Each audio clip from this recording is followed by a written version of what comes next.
Hey guys, DVSGames here. Welcome to another video. Today I wanted to go ahead and take a look at what would be considered a entry-level solo R5 team. Now most of these monsters have been built for other video purposes, and you've seen them there. The ones that you may not have seen are going to be the Darien, who literally, he's a secret dungeon, so you can farm him, you can farm skillets for him, and then you can go ahead and 2A him. He's not on anything special. He's on defense, HP defense. And here's his 1, 3, and 5. As you can see, not everything is maxed. Here he has a little bit of counterattack damage. He is on Revenge.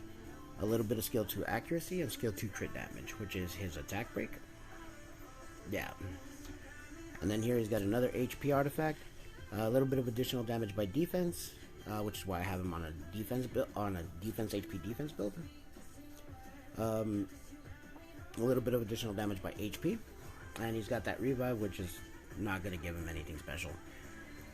When you're going into solo R5 for a safe team, you want to have the 3 leader skills of defense, crit rate, and resistance. Now I have DS here. Technically he is a farmable monster.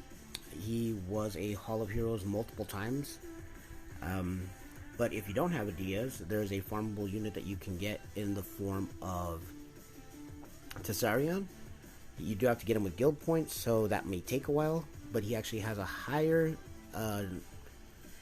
resistance lead, and if you base him on basically the same thing, he has a chance to put defense break and oblivion.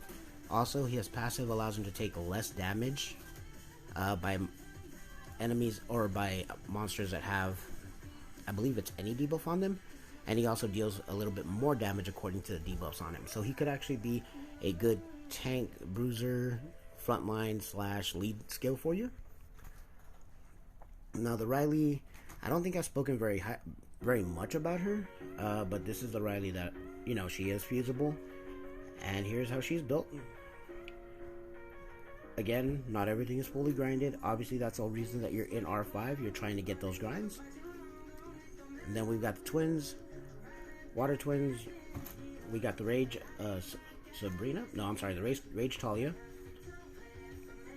You've seen this one in a couple of other videos. My Shayna, you've seen it in a couple of other videos as well. Of course, she is very squishy. She is not meant to take damage, so that is why we have her in the backline. And then here is our Sabrina, who is on Violent Shield.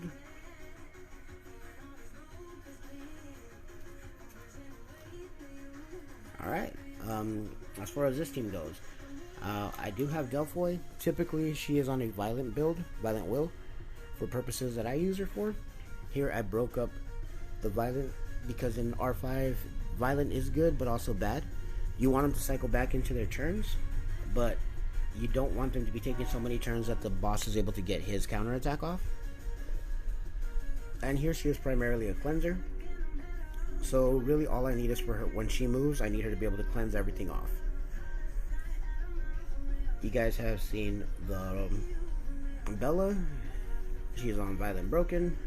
Again, like I said, Violent not necessarily the best, but she is a tank that can work in the front line. If you have something else like a Fen Yang, he can work here as well. The Colleen you guys have seen in the Necro video that I made. Again on Violent, Broken. Not skill, or I'm sorry, runes are not maxed, they're not 6-starred. Hua is a good crit rate leader skill, but as I said, if you don't have a Hua, you can substitute her out. You can use a Theomars, who is also, again, farmable through guild points. And as you can see, she's not really on a lot of damage. She's just on a speed HP defense build for the tankiness. Really all that she's here for is she's here for the leader skill and for her ability to knock back the boss's attack bar. It's really not the best, just because of the fact that the boss's attack bar cycles so quickly. But here we got the accuracy right around 33%. You only need 15% accuracy for this dungeon. I don't believe I've ever shown a Mi Yang, but I have her built as a support. She's a semi cleanser where she lowers everybody's debuffs by 1 and then heals everybody up. So if you got a stun on your other guys, she can cleanse the stun off and then they can move. If they've got a 2-turn oblivion, it goes down to 1 turn, and then, you know, when their turn passes, it's off. And I've got her on speed, HP, attack. She does have damage but based on her speed, and just as well, her heal is based on her attack. So she's kind of tricky to rune. But I mean, like I said, in this particular team, she's a 4th healer. And really, all that we're trying to do is we're trying to protect the Iyunu. Now, for this team, Iyunu is my brander. This can be a Ken or Bernadotte. If you've got him, can't think of too many other branders that are out there. I know there's some. You can put Rasbelg in here. He'll be an attack buff as well. And he can be a secondary support. Here he is. So that's it for the middle team. And then on the third team, where we have the defense, we've started building the Ikaru, so we got one of them in here. We have got our Fen Yang that we used for our Windrift Beast. And here's his build. Again, not entirely the best runes, but you know what? I feel like these are more than obtainable. The Ikaru that we have here is on double fight guard, and not necessarily does it need to be on this. Actually, this is one of my more upgraded ones, and the only reason that he's on here is A, he's fully maxed out on his skills, so he'll get a little bit of extra damage, and then B, he actually has the best stats as far as my accuracy and defense and my HP and my accuracy go. So I want him there because he'll be a consistent attack defense break. The Crow, you guys have seen. All my PvE videos have him in it. He's on my Giant Speed 12 team. He is my speed team damage dealer. And here's his artifacts. Nothing super amazing there. The route that we are going to be using is actually going to be our Fatal Revenge route. So by this point, you've been farming a little bit of Giants, a little bit of Dragons, so you should have runes that are comparable to this. Again, these are not super amazing runes. I would say that these are easily obtainable. And here's his artifacts. And now the Argon is one that we built for the Water Rift Beast. And again, I know there's better options out there, so if you have one, by all means, you can use them. But here we got him on attack, crit damage attack. Here's his 1, 3, and 5. And here's his artifacts. Now when he does do this weaken, he has a chance to decrease the attack, and he can block beneficial effects. So this is actually a really good skill for him to use, especially when you're pairing him up with Crow, because it'll allow more damage out of that skill 3 from Crow. So as we get into it here, we'll go ahead and let it run a couple of times so you guys can take a look and see how the team functions. So here we're going to keep an eye on the middle team. Now this middle team is here mainly for support. Really you just want to have a little bit of extra damage out of them. But as I said, we're running 4 healers here, so we're not expecting a lot out of damage.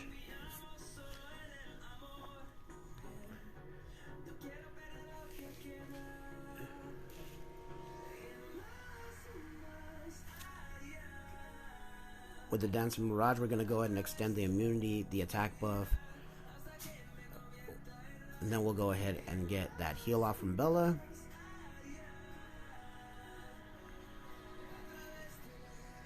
As you can see here, this is the secondary team that is running a decent amount of support, but the damage is actually super low. And if we take a look at it, we'll see that all the damage is coming from Hua and Iyunu. That makes sense. That's what we expected. The team is not a super fast team, but it is between a minute and a minute and a half. So it's actually something that you can easily break into solo R5 with and go ahead and get started on everything. Now in this particular team, we're running twins. We've got immunity from Riley. We've got damage mitigation from Darian and from Diaz. As I said, you can have Tessarian in here instead of Diaz. In all reality, the damage mitigation doesn't stack, so it really doesn't matter. You having both of them on the same team doesn't really help. But we have defense breaks, attack breaks. We have a heal block, which is necessary for when the boss gets hit 15 times. On your 15th turn, he will go ahead and cleanse everything off of you, and then he'll gain life. And then we have our damage coming from our twins, which of course is pretty much expected. Our Rage Talia is actually the one doing the majority of the damage, and then we have Sabrina, who is probably teaming up with her. And we've got Shayna, who is also teaming up with the Sabrina, so that's why Shayna has a little bit less damage here.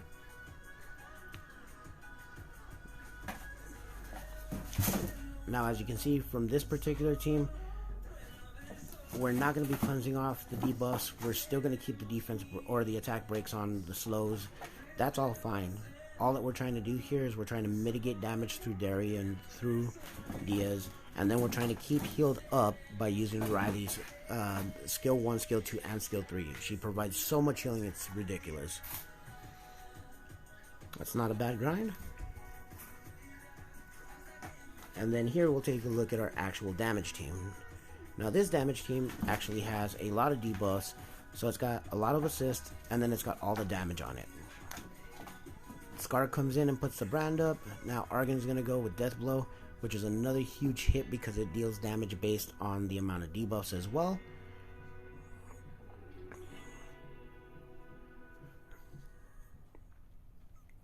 You get team ups from the Crow, from the Rauk, and then again from the Ikaru.